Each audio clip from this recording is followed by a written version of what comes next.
The spirit in which you work. It ought not be necessary to ask a man if he likes his work. The radiance of his face should tell that.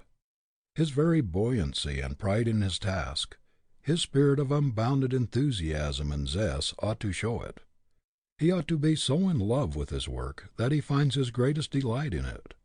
And this inward joy should light up his whole being. A test of the quality of the individual is the spirit in which he does his work. If he goes to it grudgingly, like a slave under the lash, if he feels the drudgery in it, if his enthusiasm and love for it do not lift it out of commonness and make it a delight instead of a bore, he will never make a very great place for himself in the world. The man who feels his life yoke galling him, who does not understand why the bread and butter question could not have been solved by one great creative act instead of every man's being obliged to wrench everything he gets from nature through hard work. The man who does not see a beneficent design and a superb necessity in the principle that every one should earn his own living, has gotten a wrong view of life, and will never get the splendid results out of his vocation that were intended for him. Multitudes of people do not half respect their work. They look upon it as a disagreeable necessity for providing bread and butter, clothing and shelter, as unavoidable drudgery, instead of as a great man builder, a great life university for the development of manhood and womanhood.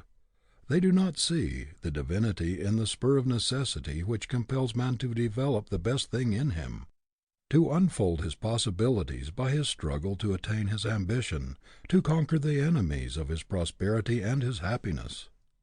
They cannot see the curse in the unearned dollar, which takes the spur out of the motive. Work to them is sheer drudgery, an unmitigated evil. They cannot understand why the Creator did not put bread ready-made on trees.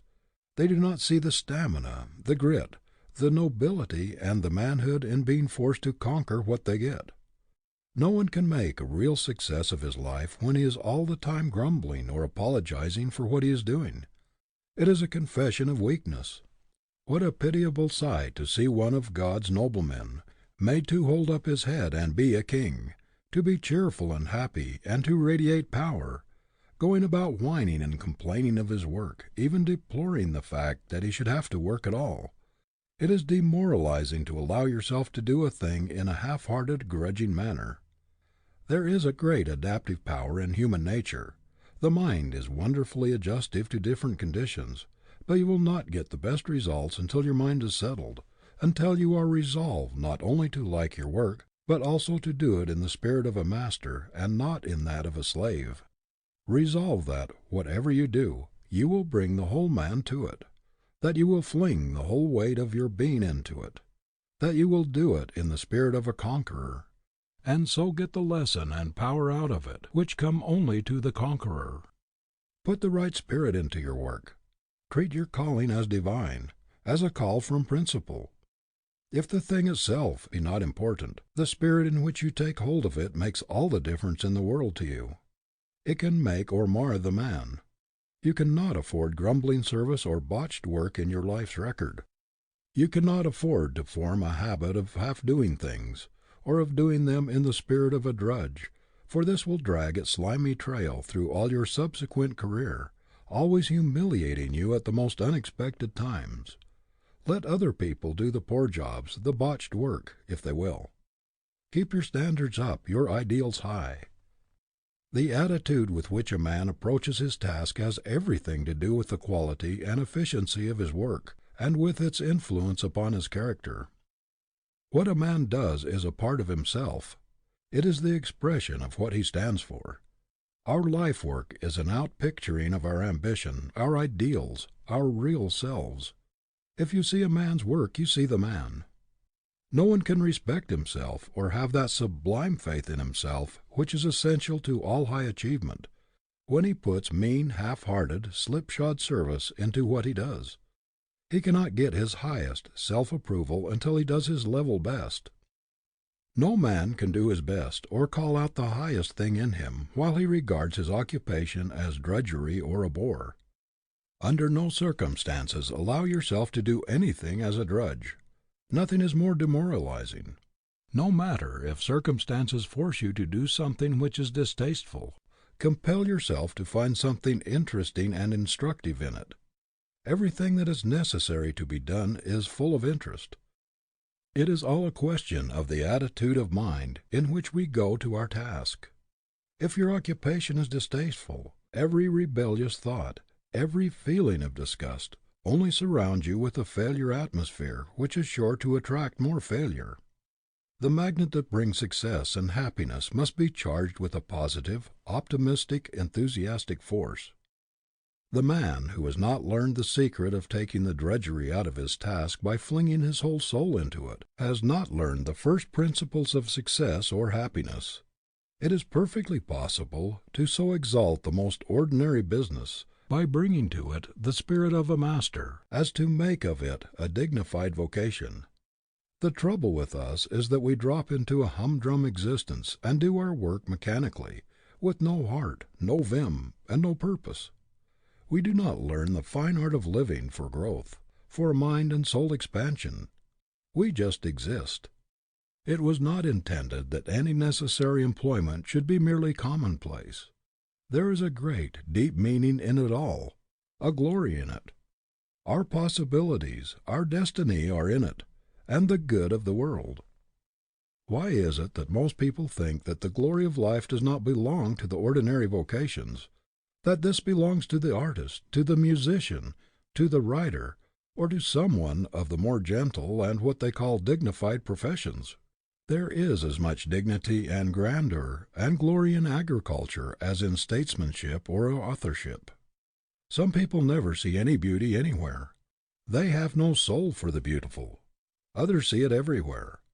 Farming to one man is a humdrum existence, an unbearable vocation, a monotonous routine, while another sees the glory and the dignity in it, and takes infinite pleasure in mixing brains with the soil and in working with the Creator to produce grander results. I knew a cobbler in a little village who took infinitely more pride in his vocation than did the lawyer, or even the clergyman of that town. I know a farmer who takes more pride in his crops than any other person in his community takes in his calling. He walks over his farm as proudly as a monarch might travel through his kingdom. This true master farmer will introduce his visitor to his horses and cows and other animals as though they were important personages. That is the kind of enthusiasm that takes the drudgery out of the farm and makes a joy out of life, which to many is so dull and commonplace. I have known a stenographer, on small pay, who put a higher quality of effort into her work than the proprietor of the great establishment she worked for, and she got more out of life than he did. I knew a school teacher, in a little district 25 miles from a railroad, in a schoolhouse right in the forest, who took more pride in her work and in the progress of her pupils than some presidents of colleges whom I've known appeared to take in their duties. A girl who declared that she never would do housework, that she never would cook, no matter what misfortunes might come to her, married a man who lost his money, and she was forced to part with her servants and to do the cooking herself for the family.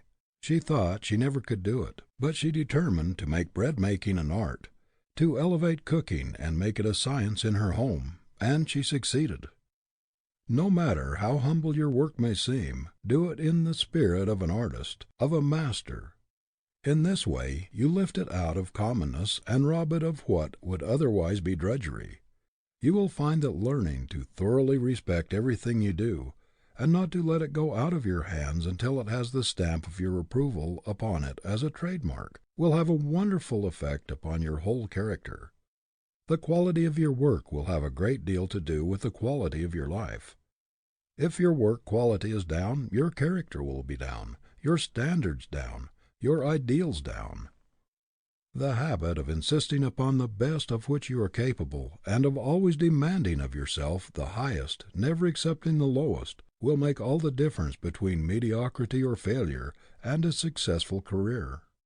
If you bring your work to the spirit of an artist instead of an artisan, if you bring a burning zeal, an all-absorbing enthusiasm, if you determine to put the best there is in everything you do, no matter what it is, you will not long be troubled with a sense of drudgery. Everything depends on the spirit we bring to the task. The right spirit makes an artist in the humblest task, while the wrong spirit makes an artisan in any calling, no matter how high that calling may be. There is a dignity, an indescribable quality of superiority in everything we do which we thoroughly and honestly respect. There is nothing belittling or menial which has to be done for the welfare of the race. You cannot afford to give the mere dregs, the mere leavings of your energies to your work. The best in you is none too good for it. It is only when we do our best, when we put joy, energy, enthusiasm, and zeal into our work, that we really grow, and this is the only way we can keep our highest self-respect. We cannot think much of ourselves when we are not honest in our work, when we are not doing our level best. There is nothing which will compensate you for the loss of faith in yourself, for the knowledge of your reputation for doing bungling, dishonest work. You have something infinitely higher within you to satisfy than to make a mere living, to get through your day's work as easily as possible. It is your sense of right, the demand within you to do your level best, to develop the highest thing in you, to do the square thing, to be a man. This should speak so loudly in you that the mere bread and butter question, the money-making question, should be absolutely insignificant in comparison. Start out with the tacit understanding with yourself that you will be a man at all hazards, that your work shall express the highest and best things in you, and that you cannot afford to debase or demoralize yourself by appealing to the lowest, the most despicable, mean side of yourself by deteriorating, by botching your work.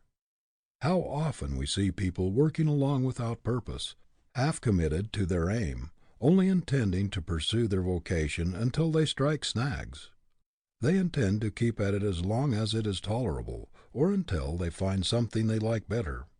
This is a cowardly way to face a life work which determines our destiny. A man ought to approach his life task, however humble, with the high ideals that characterize a great master as he approaches the canvas upon which he is going to put his masterpiece, with a resolution to make no false moves that will mar the model that lives in his ideal. A sacred thing, this approaching the uncut marble of life. We cannot afford to strike any false blows which might mar the angle that sleeps in the stone, for the image we produce must represent our life work. Whether it is beautiful or hideous, divine or brutal, it must stand as an expression of ourselves, as representing our ideals. It always pains me to see a young person approaching his life work with carelessness and indifference, as though it did not make much difference to him how he did his work if he only got through with it and got his pay for it. How little the average youth realizes the sacredness, the dignity, the divinity of his calling.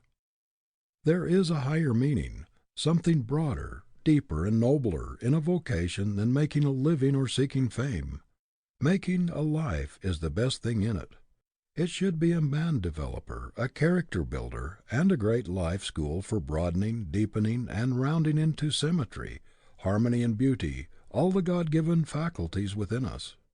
The part of our life work which gives us a living, which provides the bread and butter and clothes and houses and shelter, is merely incidental to the great disciplinary, educative phase of it, the self-unfoldment. It is a question of how large and how grand a man or woman you can bring out of your vocation, not how much money there is in it. Your life work is your statue. You cannot get away from it.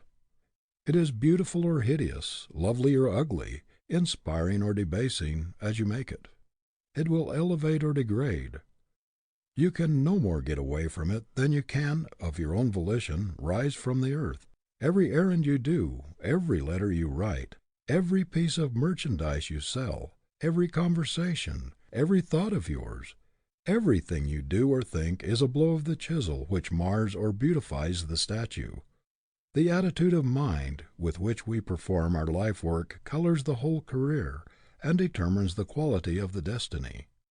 It is the lofty ideal that redeems the life from the curse of commonness and imparts a touch of nobility to every calling. But a low, sordid aim will take the dignity out of any occupation.